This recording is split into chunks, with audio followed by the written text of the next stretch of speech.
Des mercenaires pour récupérer tous les minéraux et biens appartenant aux Belges. Ils se sont battus contre l'armée congolaise et toute la population du pays a fui au Congo. Du coup, nous sommes devenus des réfugiés. La guerre a duré 6 mois. Les soldats congolais prenaient alors leur revanche sur les Belges. Ils ont assassiné l'un des présidents de son maquis. Ils lui ont demandé de sortir de son bureau et ils l'ont abattu dans l'escalier. Et vous l'avez vu? Je l'ai vu, je l'ai vu. Ces images m'ont choqué. Je me suis dit que j'allais devenir président un jour et que si j'allais le devenir, j'essaierais d'arrêter tout cela. J'étais jeune.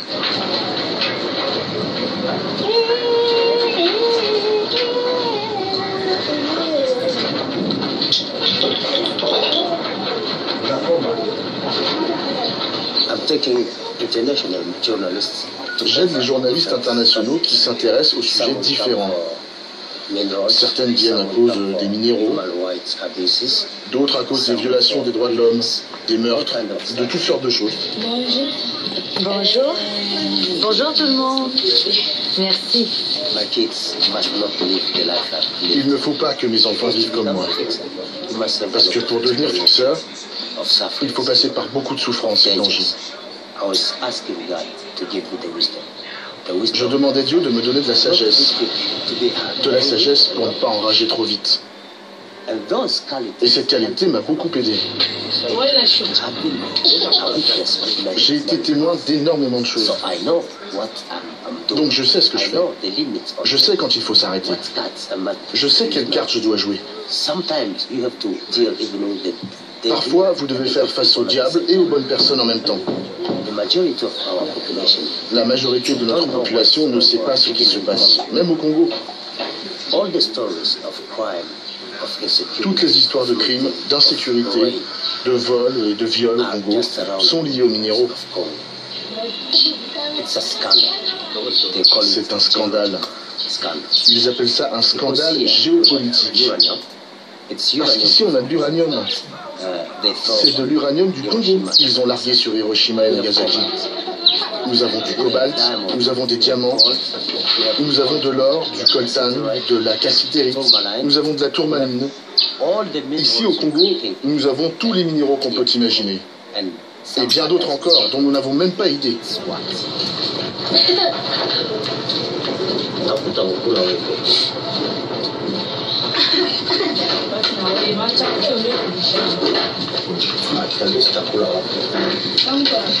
Bugali. Tata Anastasia nakula bugali. Neville, tu as un sacré appétit aujourd'hui. Je vais tout manger. Je vais tout manger. Tu n'as pas fini ton riz. Maman va te donner une claque. Mais je l'ai laissé pour vous, les gars. Donc, vous comprenez, ce pays est un paradis. C'est pour ça que nous ne comprenons pas. Comment est-ce possible que nous soyons toujours pauvres dans notre pays? Fais mon sac, s'il te plaît. Attends, je vais enlever ça. Je vais avoir besoin d'un t-shirt. Vous avez mis la brosse à dents? Qu'est-ce que j'ai ici? J'ai de l'argent. Priez pour moi, je serai de retour dans 2 semaines.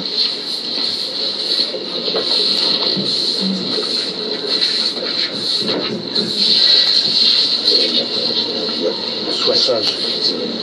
Ne tombe pas malade comme moi.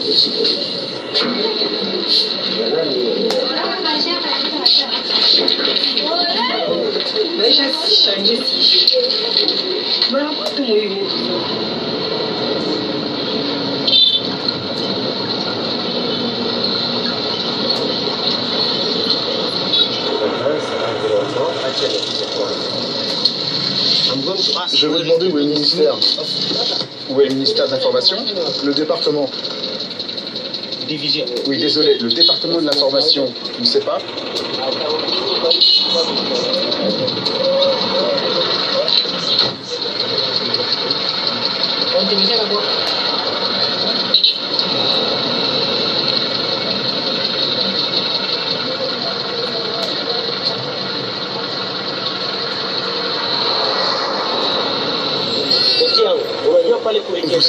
Caritas. Nous allons visiter le ministère des Transports.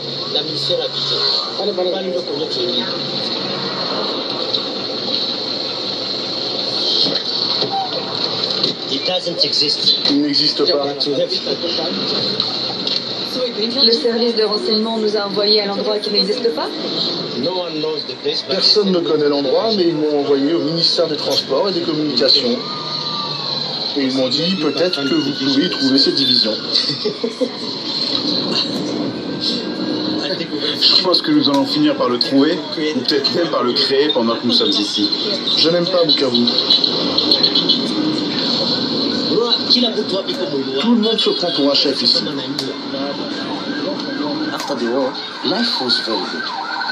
Après la guerre, à partir de 1967, la vie était bonne. À cette époque, Mobutu entretenait de bonnes relations avec les Européens, avec les pays occidentaux. En 1973, il est allé à l'ONU et il a fait un discours. Et ce discours était le début des problèmes du Congo, parce qu'il a insulté les Blancs. Le monde se divise en deux camps, les dominés et les dominateurs, les exploités et les exploiteurs. Notre pays n'a pas seulement souffert à cause de l'impréparation politique, mais également et surtout suite à la convoitise de l'Ouest et de l'Est, les uns et les autres voulant avoir une influence déterminante sur nous afin d'être maîtres de nos importantes ressources naturelles. Mon pays est prêt à affronter ce combat sacré, quels qu'en soient les sacrifices, et nous ne reculerons jamais, quoi qu'il arrive, quoi qu'il en coûte. And then they said, okay, Congo would never receive funds. Puis ils ont dit, d'accord, le Congo ne recevra plus de fonds. Et c'est à ce moment-là que Mobutu a dit à la télé, les gars, nous avons un problème. À partir de maintenant, chacun pour soi et Dieu pour nous tous. Et il a dit aux soldats, je ne peux pas vous donner des armes, ni vous payer des salaires. Alors il a mis les Congolais dans la misère. Donne-moi de l'argent. S'il te plaît, fiche le camp, vieil homme. Nous sommes très occupés, tu ne fais que mendier. Même si tu es dans une voiture, je vais te battre, toi. Toi? Si tu n'étais pas handicapé, je te donnerais une leçon. Allez, sors, je vais te tuer. Allez, on s'en va. Et il s'est mis à m'insulter. Il va me battre.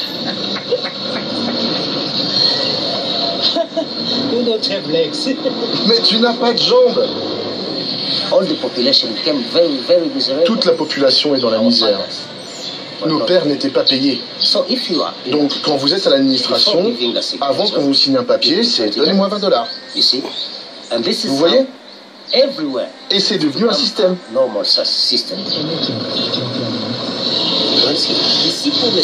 Pour un petit service ici, tu payes $50.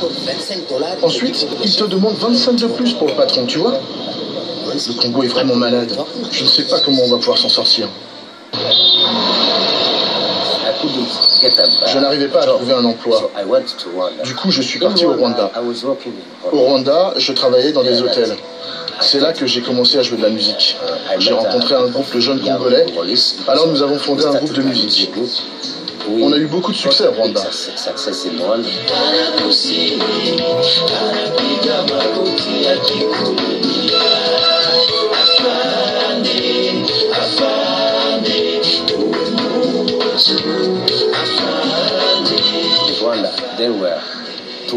Au Rwanda, il y a deux ethnies, les Hutus et les Tutsis. Entre eux, c'était très tendu. Parfois, les Hutus prenaient le pouvoir, et parfois c'était l'inverse. Je chantais pour les Hutus et les Tutsis. J'avais des amis Hutus, des amis Tutsis. Je vivais en paix avec ma femme. Elle était magnifique, ma femme. Je l'ai rencontrée grâce à la musique. Un jour, je chantais et puis elle est venue me voir. Elle m'a embrassé et elle m'a dit à l'oreille, je t'aime vraiment. D'accord, je n'ai pas fait attention parce que j'étais un jeune célibataire. Il y avait beaucoup de filles autour de moi.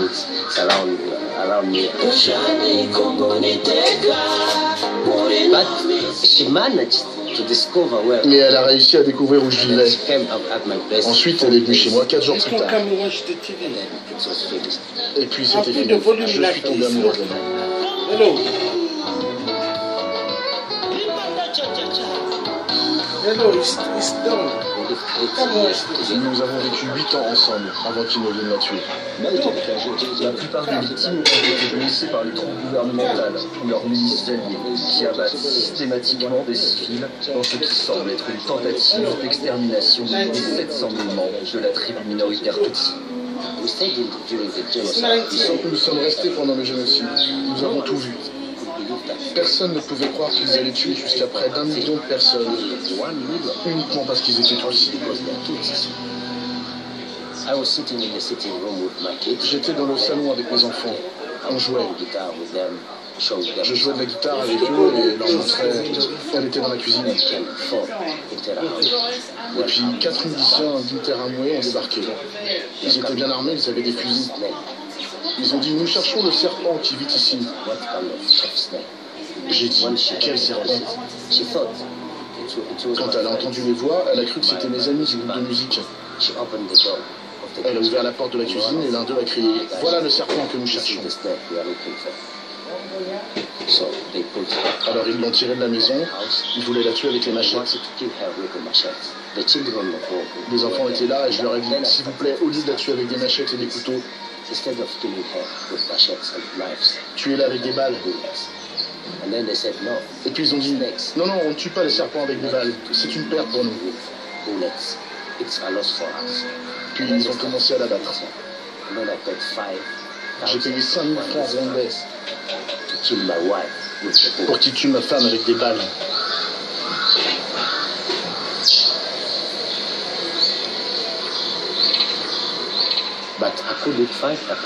Mais je ne pouvais pas me battre, je ne pouvais rien faire. Les enfants étaient là, je devrais emmener les enfants dans la maison. Quand j'ai poussé les enfants à l'intérieur de la maison, ils ont tiré 2 fois. Quand je suis revenu, elle était morte. Et puis ces gens sont partis. C'est ainsi qu'ils m'ont tué. Je suis désolé.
C'est un équipement de plongée utilisé pour chercher de l'or en profondeur sous l'eau.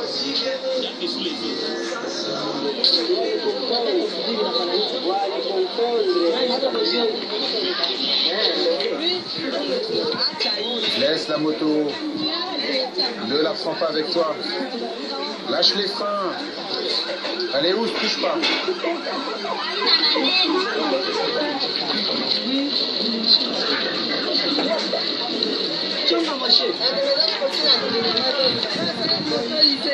T'as une vieille moto, toi. Comment peux-tu critiquer cette moto de blanc? C'est une moto qu'ils adorent. À cette époque, j'ai même essayé de chercher ces gars.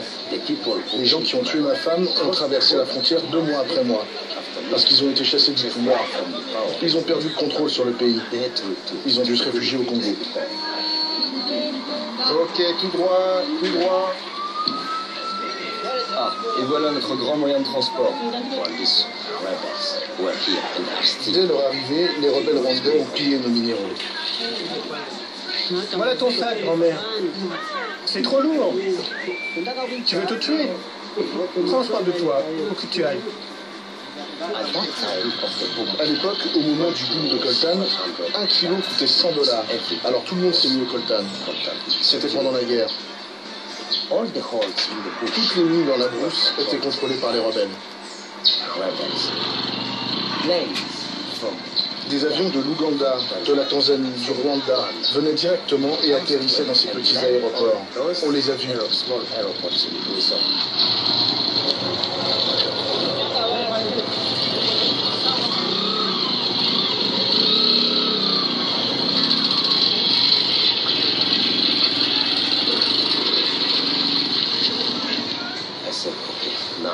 Je me suis dit, ok, maintenant je suis au Congo, dans mon pays. Je connais des gens qui peuvent m'aider à tuer ces gens. Je suis allé les chercher, mais Dieu m'a aidé. Je ne les ai pas trouvés. Une fois dans ma vie, j'étais prêt à tuer, vous voyez. Et à la fin, j'ai compris que notre haine ne détruit pas nos ennemis, mais elle nous détruit nous-mêmes.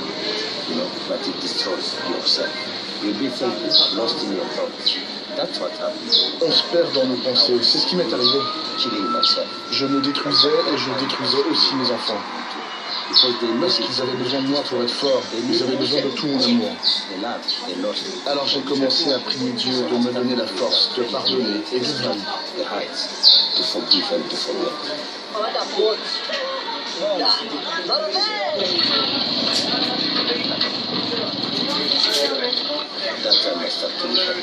C'est là que j'ai commencé à revivre.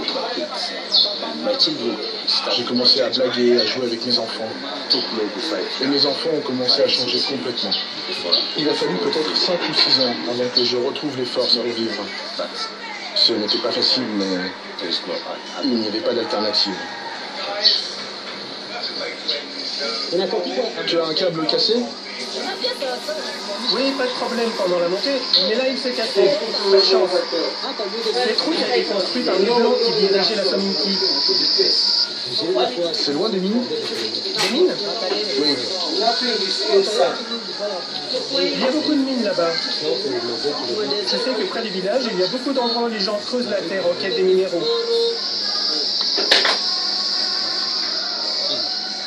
Il n'y a pas de singes dans les parages? Il y en avait avant, mais ils sont tous partis. Ils ont peur des coups de tir. Je n'emmène jamais les gens marcher ici.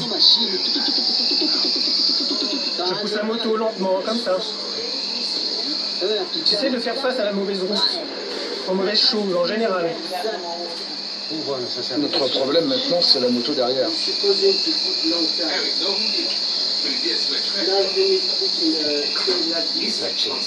Fatigué.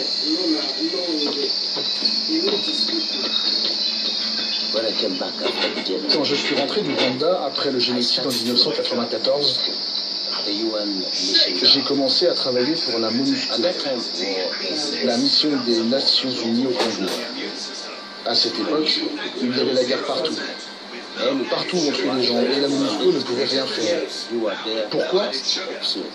Vous avez le mandat seulement pour observer. Vous n'êtes pas là pour vous mêler aux problèmes congolais. Donc, une base de la MONUSCO pouvait être là et à 200 mètres, on peut tuer des gens. Ils ne bougeaient pas de leur base pour protéger la population. J'étais responsable du contrôle des dégâts pour toutes les conneries qu'ils pouvaient faire. J'étais là pour le nettoyage parce que j'étais congolais. Et je devais expliquer ça à mes compatriotes congolais. Mais à un certain moment, je ne pouvais plus expliquer quoi que ce soit. Je sentais que je gagnais beaucoup d'argent sur le sang de mes compatriotes congolais. Et puis j'ai démissionné. Je gagnais $4500 par mois. Et tout le monde me disait, c'est fou. Mais ils ne pouvaient pas imaginer ce que je ressentais. C'est pour ça que je suis parti. Après que j'ai démissionné de l'ONU, je suis devenu fixeur.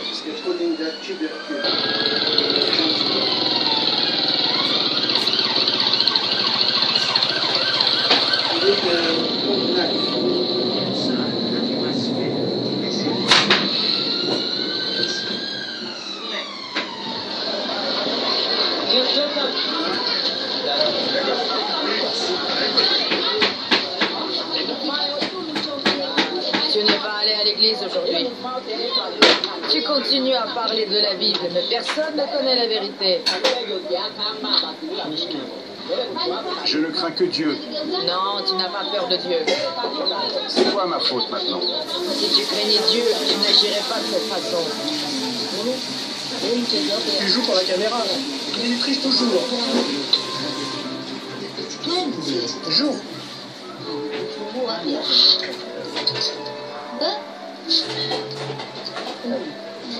Et qu'est-ce que je fais maintenant?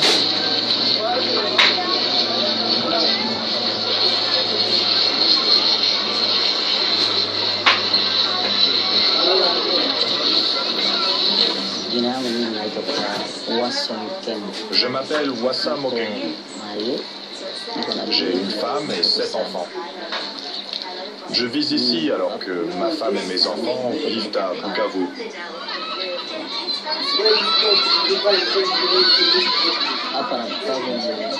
D'ici à Bukavu, il y a 330 km de route.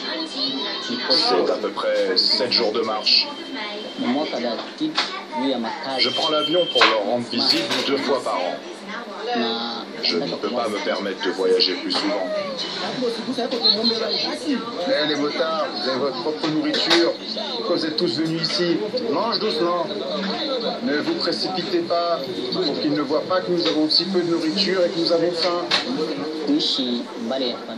C'est sûr, je me sens très mal sans ma famille. Mais j'ai pas le choix. Il faut que je gagne de l'argent pour subvenir à leurs besoins. Si je leur rendais visite 3 ou 4 fois par an, on n'aurait pas de quoi manger. J'appelle ma femme et quand je l'appelle, les enfants veulent toujours me parler. C'est ça notre vie. Je suis le seul à apporter de l'argent.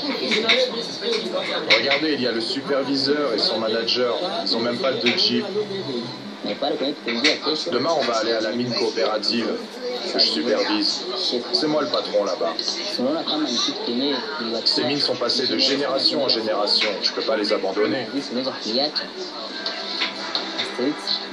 Cassiterite, coltan, or, wolframite, diamant, tourmaline, tout y est. On a encore beaucoup de marche à faire. Quelqu'un a pris de l'eau? Quand est-ce que vous allez terminer cette route? L'eau, elle est propre. Pas de microbes.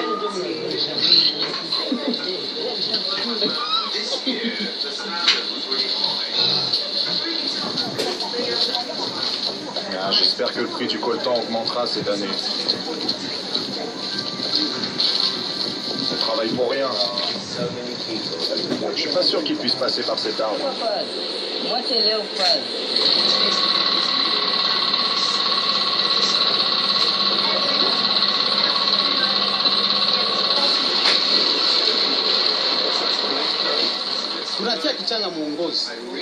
Les déchets vont dans le chariot, on ajoute de l'eau, on déplace vers la ligne et l'eau le rince. Je garde le niveau d'eau élevé pour m'assurer que la cassiterite ne roule pas vers le bas. Ici, nous avons du coltan et de la cassiterite. Nous les mettons dans un sac, les ramenons chez nous et les faisons sécher. Après, nous les séparons en utilisant un aimant. La cassiterite et le coltan sont collectés séparément. On a toujours faim. On fait ça pour que nos enfants ne meurent pas de faim. Par exemple, les gens ici viennent de Tchonka. Ils se réveillent à 4 h du matin, marchent jusqu'ici, puis rentrent à pied. Il n'y a pas de transport. Pas de transport. Ici, on se fait constamment avoir. Nous vendons 1 kilo pour 6 $. Nous essayons d'extraire 10 à 20 kilos par jour. Nous n'avons pas la force de faire plus.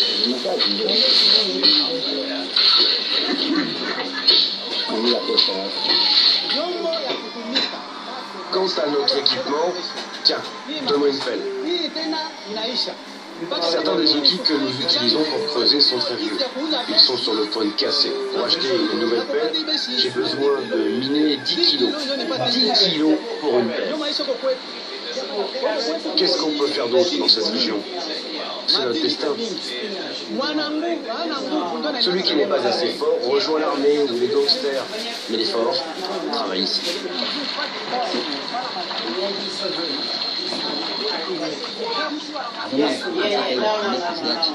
Pendant la colonisation, les colons contrôlaient toutes les concessions.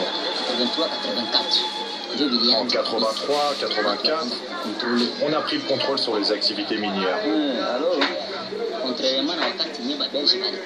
Avant, si les Belges attrapaient quelqu'un dans la mine, la personne allait directement en prison.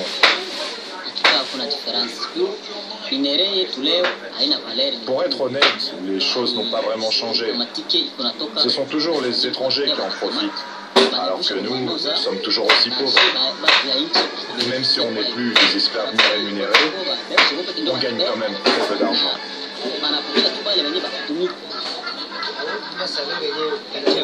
Sais-tu combien ton père ou ton grand-père gagnait à l'époque?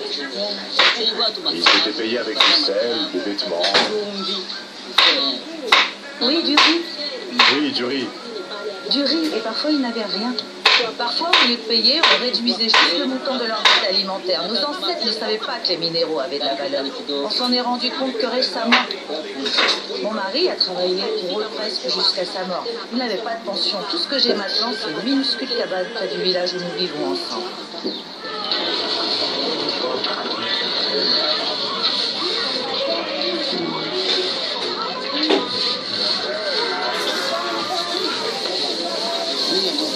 Je m'appelle Moguichou. J'ai fait ça pendant toute ma vie. C'est des déchets, pas du coltan. Cette bande magnétique attire le coltan.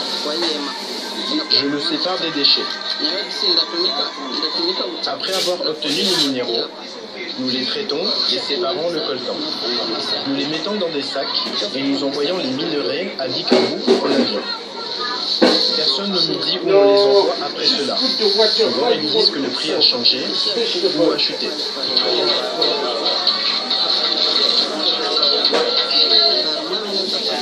Je peux faire $50 par mois. Bien sûr, stop live. Tous les avantages de nos minéraux. Imaginez, $50 par mois. Comment répartir cet argent? Nous faisons des pertes, mais pas eux. Comment faire pour payer la scolarité, la nourriture, le transport ou les médicaments pour vos enfants? Ça fait à peu près 1 kilo. Plus que ça.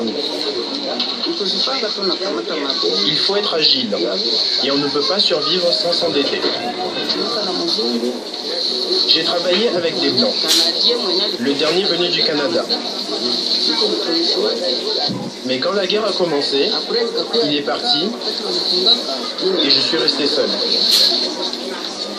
Tous les Blancs sont eux. Celui qui vous donne un travail et de l'argent est une bonne personne. Mettez les sacs sur le vélo.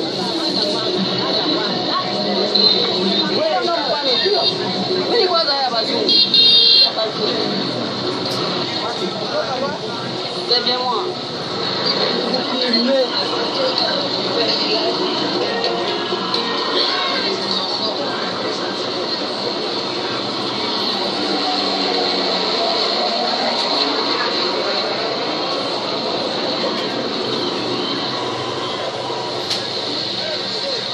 Arrêtez, vous n'êtes pas autorisé à filmer ici. Arrête de filmer, je te dis.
Comment tu vas, mon ami?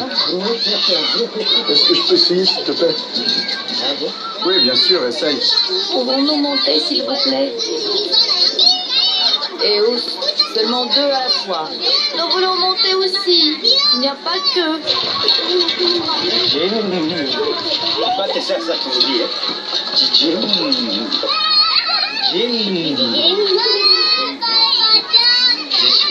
Allons-y vite. Suivons les pas. Imagine le pelleteur. Ce sont des gars qui n'ont jamais été à l'école. Vous pouvez voir qu'ils sont dans le village, dans une région éloignée. Il n'y a pas de télévision. Bonjour. Bonjour. Bonjour. Comment allez-vous, monsieur? Bien, merci, et vous? Merci, je vais bien. Allez, bon courage. Non, madame, c'est interdit. Ok, bonne nuit, monsieur. Ils ne voient pas la situation dans son intégralité. Ils savent que ce sont les pays européens, les pays occidentaux qui viennent ici, qui prennent nos minéraux. Ils savent, mais ils ne comprennent pas comment ça fonctionne. Si une société vient ici, ils vont vous donner un salaire. Mais ce salaire est misérable, comme auparavant, comme à l'époque des Belges. À la fin, vous vous dites, mais d'où viendra la solution? Parce que c'est le système. C'est le système maintenant. Comment le changer? Je ne sais pas. Je ne sais pas.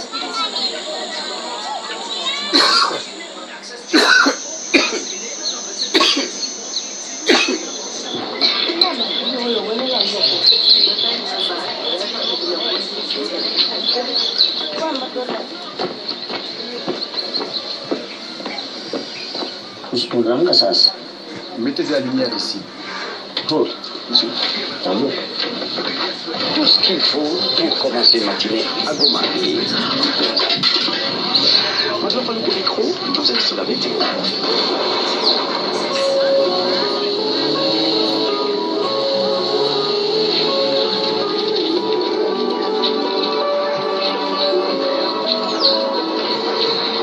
Degrés Celsius en ce moment avec une chance de pluie minime à 12%. Le Conseil national des avocats a décidé depuis lundi d'annuler les élections qui ont porté le maître Kidoga Silingi à la tête du barreau de Goma et ont tranché pour un deuxième tour des élections. La perte de l'Assemblée générale des avocats a été jugée irrégulière.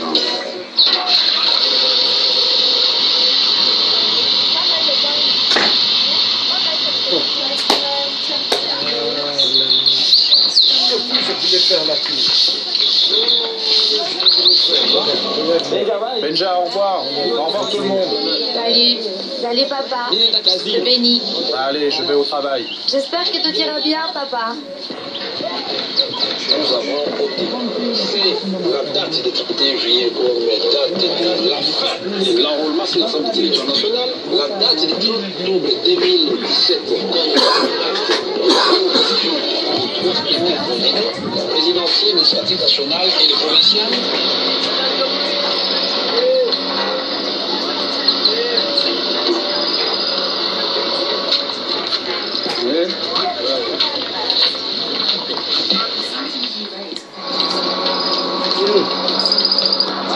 Ice cream.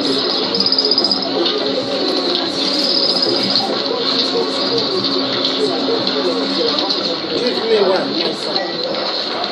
Give me one. No, take yours first. Okay.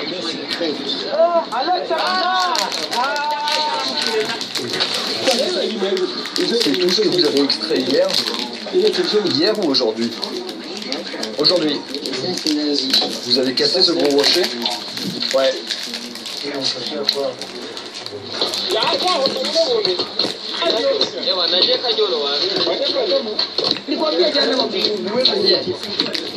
Nous avons attendu les 15 dernières années de son règne et rien n'a changé jusque-là. C'est mieux que la guerre, mec. Aujourd'hui, on peut avoir de l'argent pour acheter de la nourriture pour nos enfants. Quand il y a la guerre, c'est pas possible. Personne ne peut nous sauver maintenant. Je te sauverai bien, mais je n'ai pas de sponsor. De plus, qui va garantir la sécurité de ma famille?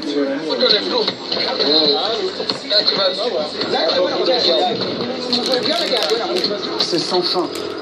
Nous ne gagnerons rien si ce président reste au pouvoir. Les Blancs vont rentrer dans le jeu politique et le tueront.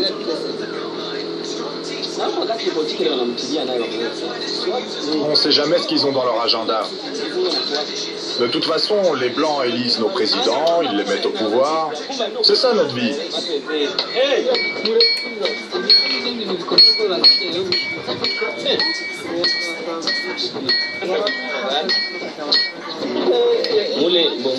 Il y a une seule entrée, mais à l'intérieur il y a 4, 5 ou 6 puits. D'abord, 2 hommes descendent, et quand ils sont trop fatigués, 2 autres descendent à leur tour. Comme ça, on peut travailler presque 24 heures d'affilée. Apporte les haricots. Je vais leur montrer ce qu'on mange. Apporte tout, sans couvercle. On est 7 à travailler ici. Aujourd'hui, on n'a que des haricots, tu vois. Tous les jours, on perd du poids. C'est organique, c'est bio, avec des microbes et tout. Les microbes ne tuent pas les mineurs. Ces femmes là-bas, elles viennent ici acheter des minéraux de qualité inférieure. Elles apportent de la nourriture en échange, du maïs, de la farine et des haricots. Et quand nous avons 5 $, nous les leur donnons et elles ramènent de la nourriture plus tard. Passe-moi ces sacs là. On ne peut pas travailler sans ça. Vous voyez ce sac? Il coûte 30 cents. Je ne peux pas les payer. Donc je les emprunte à un ami parce que je ne peux pas travailler sans les sacs. Et si je ne trouve pas de minéraux et que je ne peux pas lui rendre ce que je lui dois, je peux appeler la police pour m'arrêter.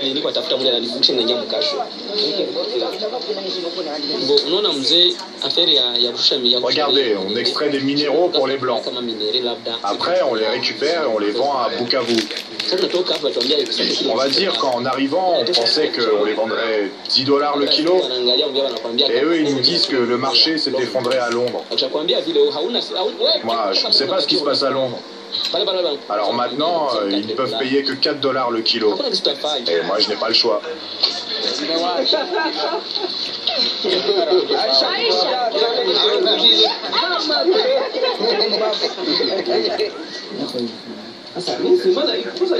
Il n'y a pas un pantalon propre? Ceux-là sont tous sales.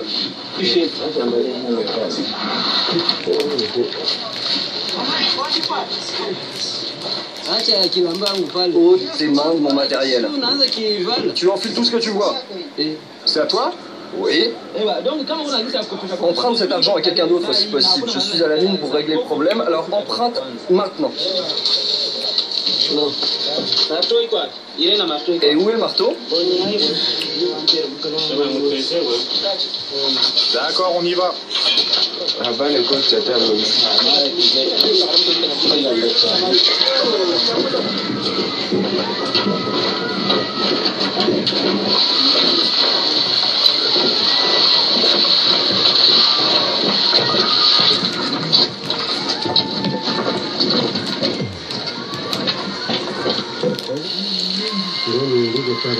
Regardez, c'est un très bon couloir d'accès.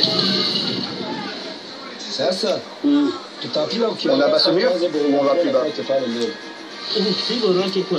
Non, on descend encore.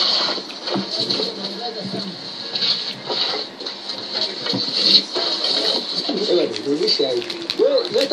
peut avoir une torche normale? La lame n'est pas assez forte. Regardez, nous attaquons ce rocher avec nos dernières forces. Et ce, en ne mangeant que des haricots.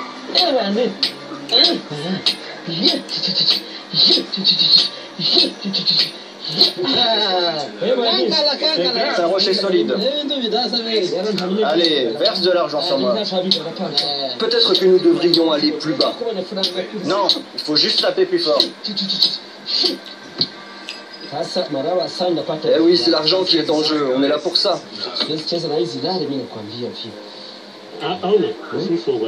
On peut s'installer ici et marteler pendant 2 jours.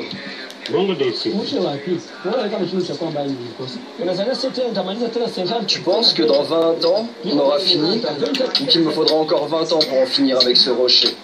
J'ai déjà 50 ans. Et c'est toi le rapide. J'aimerais que ça rapporte de l'argent.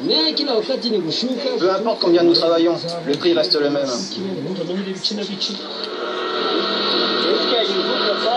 Est-ce qu'il va aller jusqu'au bout? Oui, ça y est.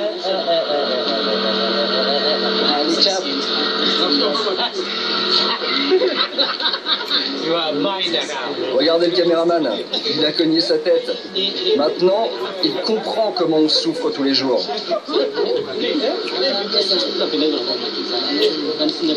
J'aime les gars comme ça. Ils sont comme des rebelles de brousse. Ils n'ont pas peur de souffrir. Regardez, c'est comme ça qu'ils rampaient.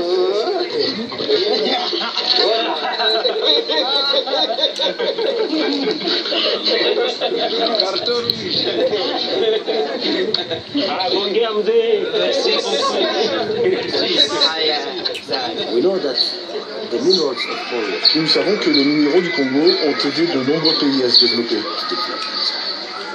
Donc le Congo a contribué au programme mondial.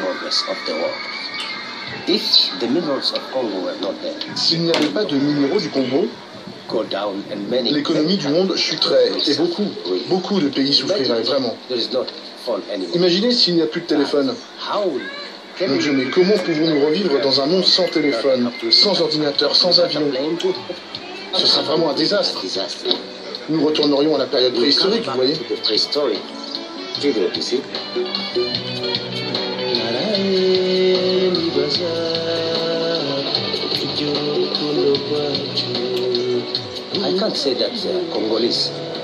Je ne peux pas dire que nous, les Congolais, avons notre destin entre les mains.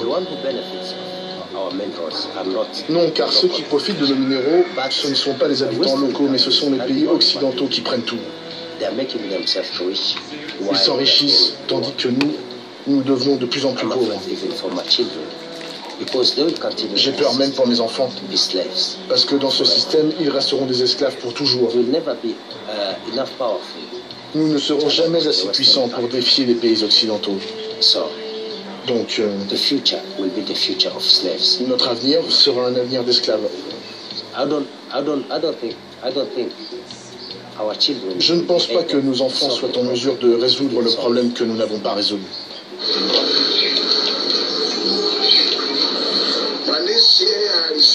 Votre richesse est quelque chose qui dépend essentiellement de votre droiture.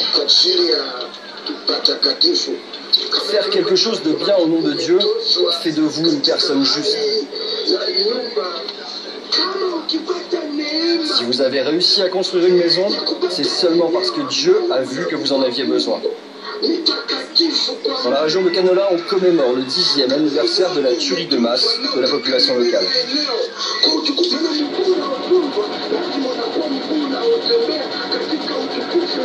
Les chrétiens et les autorités présentes ont déposé des gerbes de fleurs au monument aux morts de Kanola, dont le nombre avoisine les 1600 victimes. Tous les mots de circonstances prononcés ce jour ont condamné les 10 ans ont passé, mais personne n'a encore été poursuivi. Tous prétendent qu'ils ne savent pas qui étaient les meurtriers. Plus de 35 000 vaches.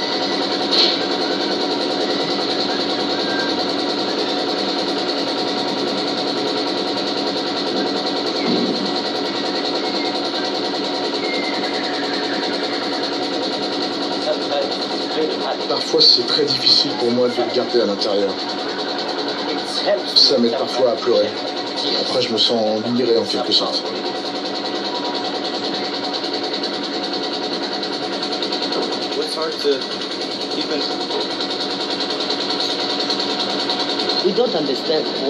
Nous ne comprenons pas quel genre de système ils ont mis en place pour gouverner ce monde. Je ne parle pas d'autres pays, je parle de mon pays, de ma famille.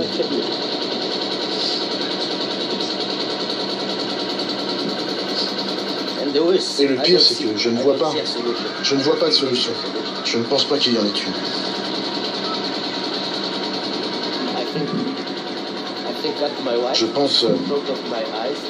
Je pense à ma femme tuée sous mes yeux. Souvent, elle revient quand je suis seul. Je vois qu'elle me parle. Je l'entends me parler. Maintenant, j'ai un gros problème avec les enfants. Je ne sais pas ce que je peux faire avec eux. Je voudrais qu'ils aillent à l'étranger juste pour oublier cette région. Ils ont aussi droit au bonheur. Ils ont droit à la joie. Mais dans cette région, ils n'en obtiendront jamais.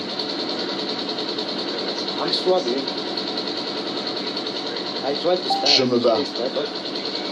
J'essaie de rester stable. J'essaie d'avoir une vie normale. Mais intérieurement...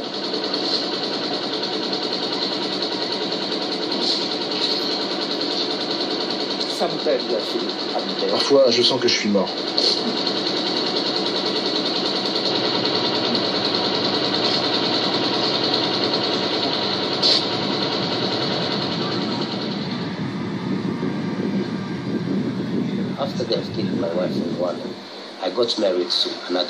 Après que ma femme a été tuée au Rwanda, je me suis marié avec une autre femme. Certains vont à l'église pour chercher des filles sérieuses, vous savez. D'autres vont dans les écoles, d'autres chez des familles sérieuses. Moi, j'ai décidé d'aller chercher ma femme dans un bar, dans une boîte de nuit. J'ai beaucoup souffert, je sais que je peux aimer. Alors je suis allé dans un bar. Elle était là, assise sur une chaise, en train de boire une bière. Et puis je me suis dit, c'est elle. Je l'ai appelée et nous avons commencé à parler. Alors j'ai dit, tu sais quoi, à partir de maintenant, tu es ma femme. Elle m'a regardé comme ça. Tu ne me connais même pas. J'ai dit, non, je n'ai pas besoin de te connaître. Et puis nous sommes allés chez moi. Depuis ce jour jusqu'à maintenant, nous sommes ensemble.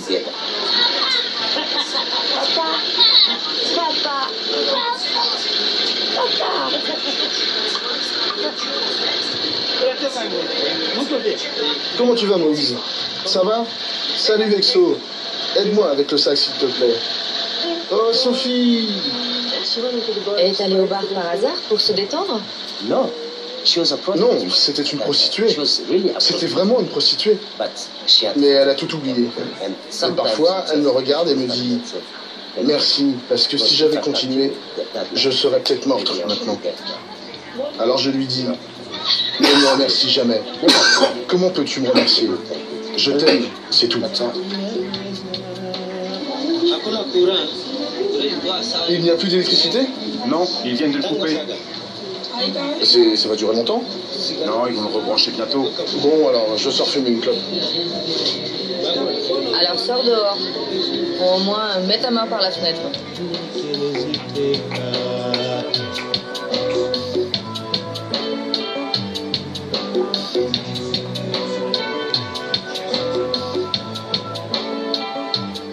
Donc vous voyez, à cause des minéraux de la RDC, on tue, on viole.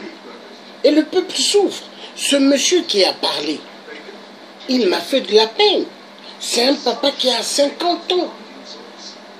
Et il a bien su dire, depuis à l'époque du maréchal jusqu'à aujourd'hui, il souffre. Regardez, il va sous terre pour faire sortir le cobalt, le coltan, même le tantal. Mais est-ce que c'est vendu au prix convenable? On leur dit qu'à Londres, il y a eu la bourse qui a beaucoup chuté par rapport au coltan et au tantal et au cobalt. Grandement faux. On leur paye le sac à 3-4 euros. Imaginez le kilo. Mais on se moque d'eux. Le coltan, le tantal, le cobalt, ce sont des minéraux au top niveau qui permet à ce que les Occidentaux, 666, et toute la technologie qu'ils veulent. Les drones militaires, il y a du coltan dans les drones militaires. Il y a du coltan dans les drones militaires. Mais qu'on arrête de mentir le peuple congolais. Ce peuple souffre. Hein? Il y a des minéraux, du cobalt et du coltan dans les drones militaires. Hein? Non.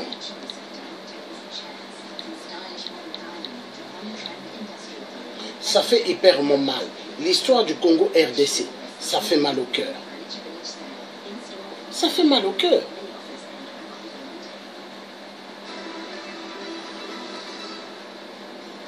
Pour avoir cela, pour avoir ça. Attendez, j'arrive.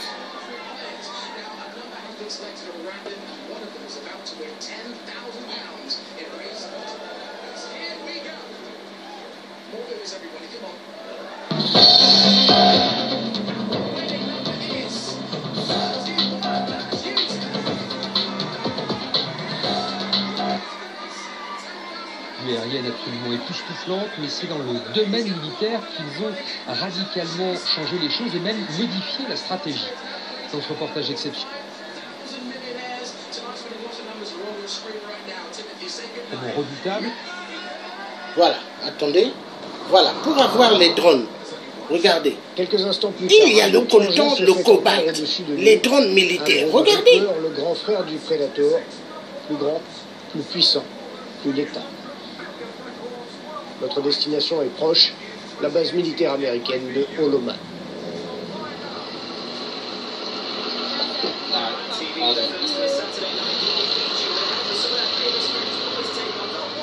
Holloman est une base de l'US Air Force où vivent plus de 2000 personnes et qui abrite la plus grande école de pilotes de drones au monde.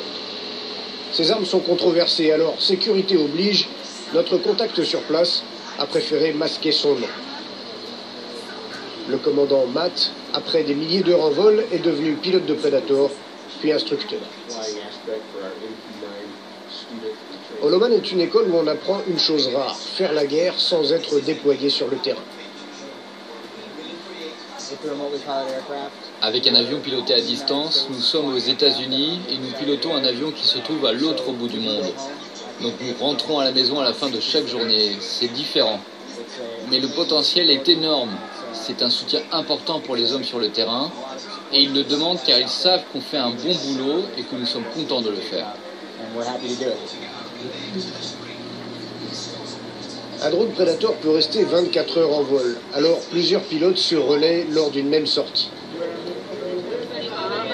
Et voilà concrètement leur poste de pilotage, leur cockpit, un préfabriqué posé à même le sol. À l'intérieur, 2 postes d'analystes renseignement, ici à gauche, puis les postes de pilotage eux-mêmes. Aucune entrée de lumière dans ces préfabriqués, aucune distraction. La concentration des pilotes doit être maximale. À l'autre bout des commandes, il y a un appareil qui vaut des millions de dollars, souvent lourdement armé.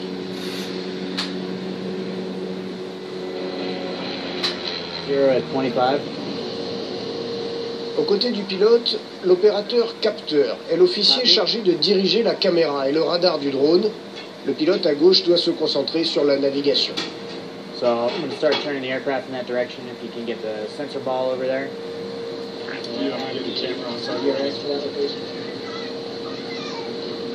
Nous pouvons voir toutes les choses auxquelles un pilote doit faire attention. Comment va le moteur, quelle est l'altitude, quel est mon comportement, est-ce que je monte, est-ce que je descends, est-ce que je tourne à gauche ou à droite, à quelle vitesse je vais. Le bouton rouge, il ne me sert à rien, il n'est pas actif. Ce bouton rouge, ce sont les missiles, mais le commandant Matt nous assure qu'il n'a jamais fait que des missions de renseignement. Officiellement, seuls 3% des sorties des drones de l'US Air Force sont des missions de combat. Le Reaper comme le Predator sont prêts pour cela, ce sont des machines de guerre dressées pour tuer. C'est un missile AGM-14, c'est un Hellfire, le même missile qui est utilisé sur les hélicoptères Apache. Il peut servir contre des véhicules blindés, mais nous avons aussi une version qui peut être utilisée contre des bâtiments. Reaper en anglais signifie la faucheuse. Si un Predator peut porter plus de 350 kg de munitions, le Reaper, lui, peut en porter plus d'1 tonne pour les tirer à 1500 km de son point de décollage.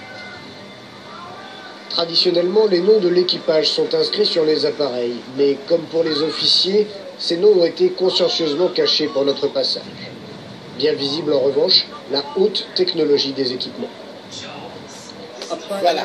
À l'avant ici, pour commencer, nous avons les 2 caméras qui sont utilisées. Pour avoir la haute technologie militaire, ils utilisent le cobalt, le coltan, le tantal. Vous voyez, c'est des drones. Ces drones militaires sont pilotés à distance. Et en RDC, il y a des milliers de drones américains qui survolent. Mais ils ont déjà fait des tests d'envoyer ces drones dans le bassin du Congo pour pouvoir filmer à l'intérieur. Mais ces drones ne captent rien du tout. Pourquoi? Parce que le bassin du Congo, mais c'est un endroit béni de Dieu et c'est un endroit qui a des puissances énormes. Et les drones américains ou ceux de l'Angleterre ou de la France ne captent rien. Pourquoi? Parce que on ne peut pas jouer avec le bassin du Congo. Mais le bassin du Congo, qu'est-ce qui se passe? Les dictateurs ont vendu l'eau du fleuve là. Ils ont vendu ça. L'eau que vous voyez au fleuve là, vous dites que c'est à nous, mais ce n'est pas à nous. Donc, peuple africain, il est l'heure que le peuple se réveille, que le peuple fasse ce qu'on appelle Bunda Ponambokarayo. Bats-toi pour ton pays. Bats-toi pour ton pays que le Congo RDC. Car le Congo est sous occupation rwandaise. Et le peuple congolais doit se lever. Ils doivent se lever seul que la lutte qui libère. Mais qu'on ne vous trompe pas, seul que la lutte qui libère. L'heure ne doit plus être grave pour le peuple congolais, mais l'heure doit être grave pour ceux qui ont exterminé immensement le peuple congolais de la RDC. Oui, le message doit être clair. Babomi trône à Congo RDC. Babomi et Babomi. Est-ce que ça va continuer? Est-ce que ECO continue? Moi je dis non. Je dis non. Lelo il faut ici. Mais lelo pona ici. Il faut que le Congolais a Salanine. Il faut que le Congolais se lève. Écoutez ceci. C'est parti.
Voilà. Si vous écoutez bien cette chanson, qu'est-ce qu'elle dit? Debout Congolais. Musique wana et lobby debout Congolais. Téléma Congolais. Musique wana et lobby Congolais voilà. Congolais